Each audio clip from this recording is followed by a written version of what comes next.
Safari yangu inaanzia Tandale mjini Dar es Salaam, eneo mashuhuri kwa mashine za kukoboa mahindi. Nia hapa ni kuona upembuaji wa wanafunzi mashuleni na vyuoni unavyofanana na mashine hizi za kutenganisha pumba na mahindi, sawa na wasio na akili na wenye akili katika michujo ya wanafunzi mashuleni. Naam, kwa hiyo hapa tunaweza kuona hii mashine inafanyaje kazi sasa. Mashine ya kukoboa kama ambavyo tumeiona iko wazi hapa. Asante sana. Hii mashine ni mashine ya rola 3. Ndio. Hii kazi yake, hii rola kazi yake ni kupokea mahindi, kuleta kwa speed, inaitwa high speed. Alafu hii hapa rola hizi hapa mbili ni kwa ajili ya kutakatisha, kuhakikisha kuondoa pumba yote naondoka hadi kufika hii rola ya mwisho hapa ni kutoka hindi kama jinsi ilivyo. Kwa hiyo ukitizama huku mahindi yanaingia machafu kama alivyo, lakini yanaletwa kwa speed na hatimaye anakuja hapa nasafishwa hadi kufika hapa mwisho yanakuwa yamesafishwa na kubakia hindi kama lilivyo. Pumba zote zinatokea huku chini, kuna chekecheke. Wanafunzi wanaingizwa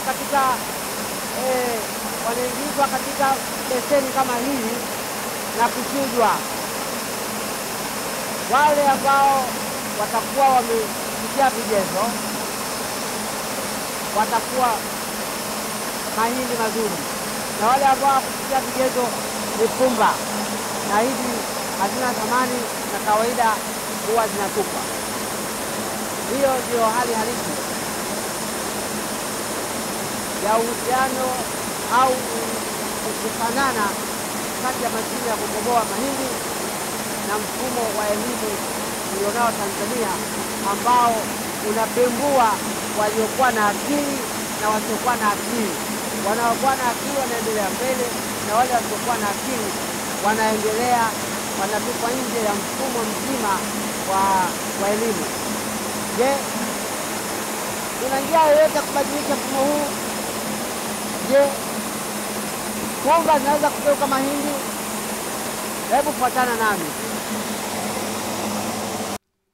Hadubini Kiguna njia kuelekea iliko shule yenye jawabu na siri ya kuondokana na mfumo wa uchujaji wa wanafunzi unaofanana na mashine ya kukoboa mahindi, unaosababisha tabaka la wanafunzi wanaodaiwa wana akili na wasio na akili mashuleni.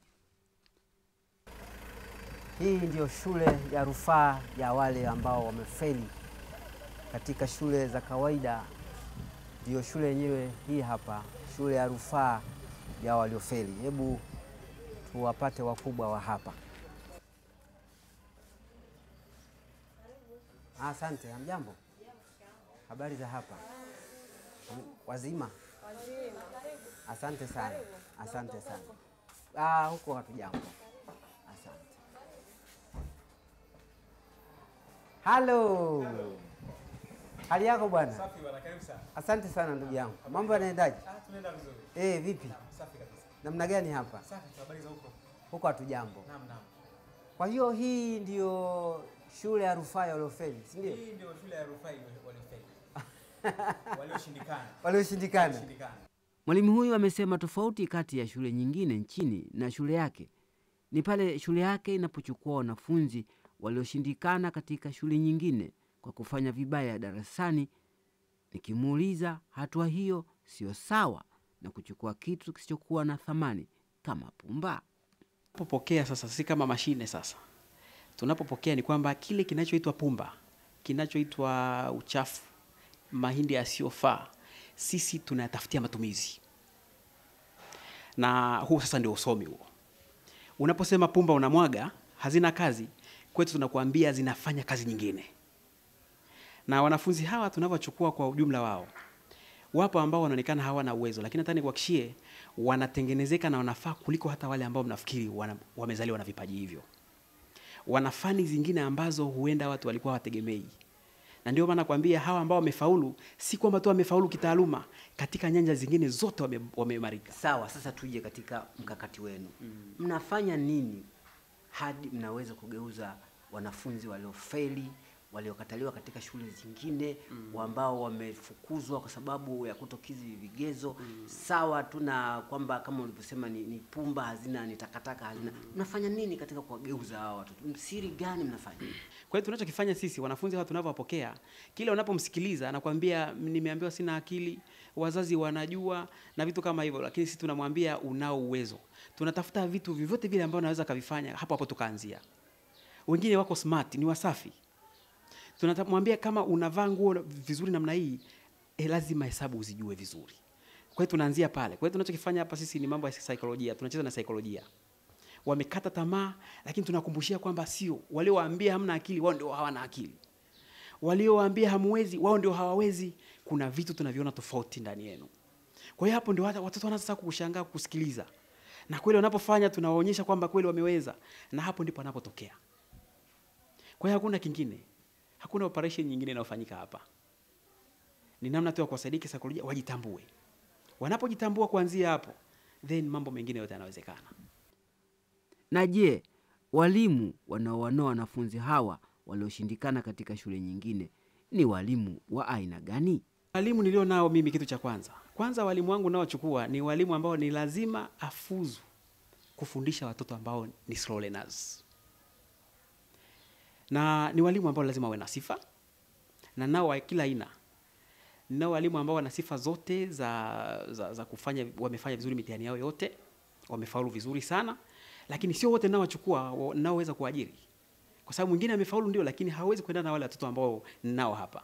Mwingine anakuambia mimi watoto ni wazito, mimi nataka kufundisha form 6, hawa chini hawa nielewi. Namwambia wewe sio mwalimu. Kwa hiyo aina ya walimu naochukua ni wale ambao ni yule ambaye anajua ni aina gani ya mteja anayekutana naye. Daktari huwezi kusema anachukua mtoto, nataka mgonjwa anaumwa kichwa.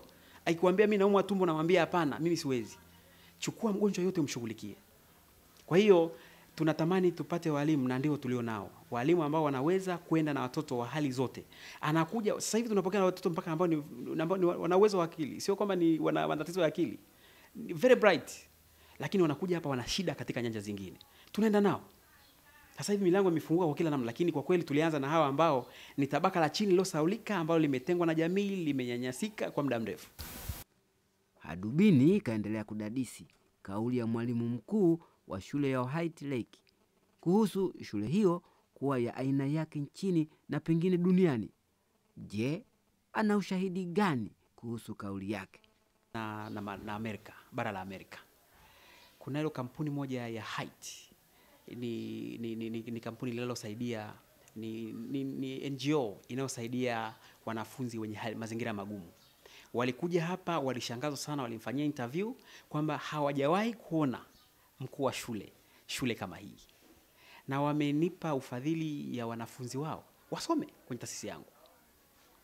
Nataka nikuhakishie sasa hivi ndio habari iliyoko huko Canada huko sasa hivi. Kwa hiyo hao ukiongea nao watakueleza vizuri. Hata naweza nikupa contact zao, uwasikilize wanasemaje. Lakini pia wateja wangu wote, wazazi wangu walio na watoto hapa, ukikutana nao popote pale, watakuwa ni mashuhuda namba moja. Na watazamaji, sasa baada ya kutoka hapa tusikilize hawa wateja wake wanasema nini. Je, anatia chumvi sana au anajifagilia au namna gani? Fuatana nami bado. Kwa kweli alikotoka nyuma, shule ya msingi alikuwa hajiwezi kabisa. Kati ya watoto 120 alikuwa anashika nafasi ya 70. Nilimpeleka Dodoma pale kufanya mtihani, alivyomaliza darasa la 7 ule wa kujiunga na kidato cha kwanza alishindwa. Nikampeleka Arafa tena na Morogoro akashindwa. Lakini nilivyosikia hapa wanachukua 0 to hero, ikabidi nimlete hapa moja kwa moja. Kwa hiyo na pre-form 1 alisoma hapa. Kwa kweli matokeo ya mwanzo hayakuwa mazuri, lakini nikasema kwa sababu wanachukua kuanzia 0, ngoja tu nimwache hapa. Akae hapa aendelee, tutaangalia kwa baadaye. Kwa kweli namshukuru Mungu, mwanangu anaendelea vizuri mno. Na sasa hivi yuko form 2 na term hii ameshika nafasi ya 3. Jina langu naitwa Ena Zefania Mafie. Ni mzazi ambaye mwanangu yuko kidato cha 4 katika shule hii.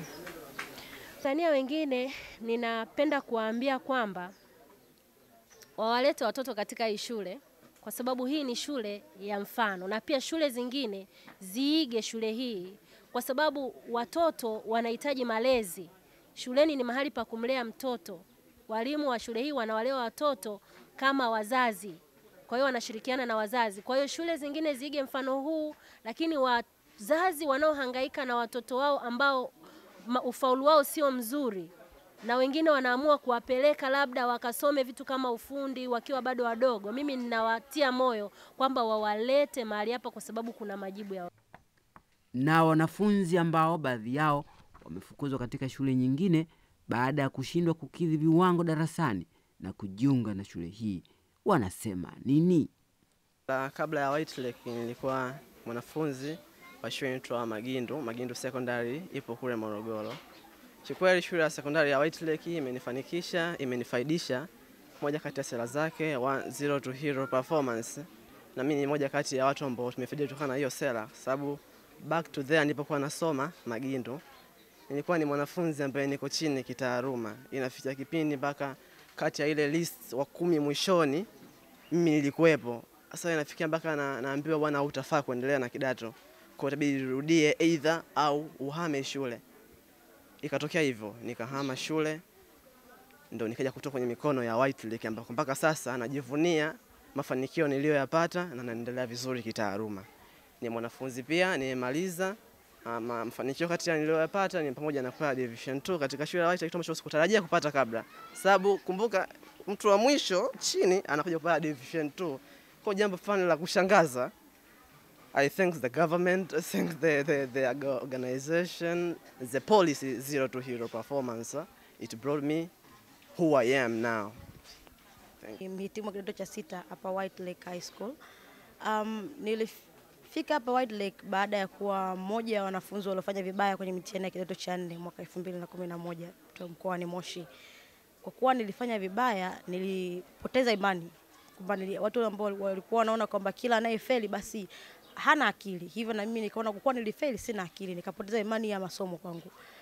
Nikakaa kipindi fulani nyumbani, mzee akaona basi kwa nini si nikafanya masomo ya kurudia kidato cha 4. Sikuijua White Lake kipindi hicho, ndipo babangu mdogo akanileta hapa. Nilipofika hapa, kwanza kabisa nilipokelewa kwa mtihani, lazima ufanye mtihani wa majaribio wa kuingia shule. Nilifanya mtihani wa majaribio, pia sikupata vizuri, nilipata mingine 0, mingine 20, 30. Kwa hiyo nikaamini kabisa kwa yale matokeo pia ningetimuliwa shule. Lakini mkuu wa shule akaniambia kwanza umefika kwa wakati mzuri. Kuna sera ya 0 to hero policy ambayo hii 0 to hero itakusaidia wewe ambaye unahisi huwezi basi ukafanikiwa vizuri zaidi. Japokuwa umepata 10, anza nayo hiyo. Kesho utaongeza bidii utapata nyingine zaidi. Kwa hivyo nikaendelea kukaa hapa White Lake nikijifunza mengi zaidi, na nilipokuja kurudia mtihani wangu mwaka 2013 sikuamini kwa sababu matokeo yalivyotoka nilipata C, B+ mpaka A, kitu ambacho kilinishangaza. Nikaamini kwamba kumbe uwezo nilikuwa nao, sema tu jinsi ya makuzi na mtu wa kunipa moyo wa kuniambia kwamba ninaweza halikuwa hayupo.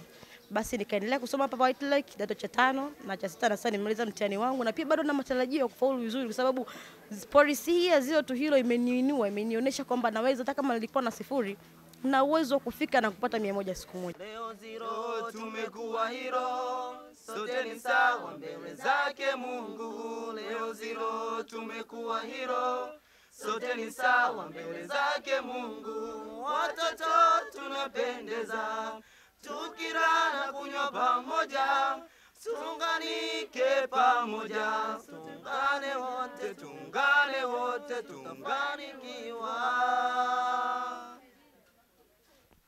Na watazamaji, kutoka katika shule hii ya rufaa ya waliofeli, shule ya White Lake 0 to hero, ni mimi Selemani Mkufya wa Hadubini ya TBC.